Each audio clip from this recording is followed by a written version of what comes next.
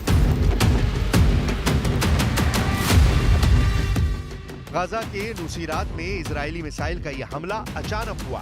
जबरदस्त धमाके से कैमरा दूर जा गिरा, जबकि धमाके के बाद सैकड़ों लोग इमारत के आसपास देखे जा सकते हैं। दावा किया गया है कि इस धमाके में 17 से ज्यादा लोग मौके पर मारे गए।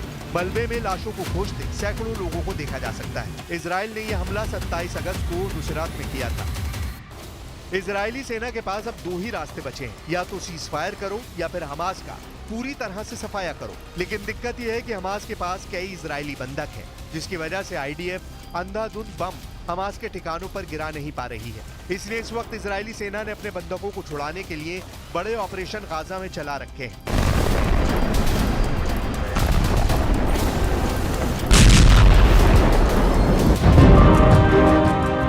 जरा ये वीडियो देखिए।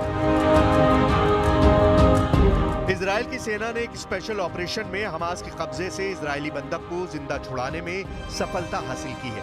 इजरायली सेना ने 52 साल के इजरायली नागरिक कायद फरहान अल-कादी को दक्षिणी गाजा पट्टी में एक अभियान के तहत छुड़ाया है। अल-कादी को पिछले साल 7 अक्टूबर के हमले के दौरान हमास के लड़ाकों ने अगवा कर लिया था। 10 महीने से अधिक समय तक अल-कादी हमास की कैद में रहे, लेकिन 27 अगस्त दिन मंगलवार को हमास की एक सुरंग से आईडीएफ के विशेष बलों ने उन्हें सुरक्षित बचा लिया। आईडीएफ के मुताबिक अल-कादी को हमास की एक सुरंग के अंदर पाया गया है। आईडीएफ ने बंधकों और सैन्य बलों की सुरक्षा के कारण का हवाला देते हुए ऑपरेशन की ज्यादा जानकारी नहीं दी है। कायद फरहान अल-कादी अरब बिडोइन समुदाय से आते हैं। टाइम्स ऑफ इजराइल ने सैन्य सूत्रों के हवाले से बताया है कि अल-कादी को इजरायली विशेष बलों ने संयोग से नहीं खोजा था।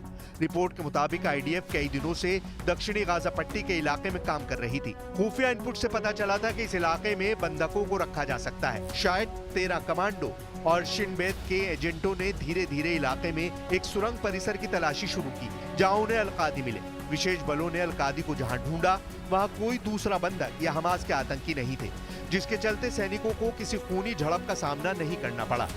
आईडीएफ का मानना है कि हमास के लड़ाके इस इलाके से भाग गए थे। ברוך שובך הביתה, פרחן קאדי.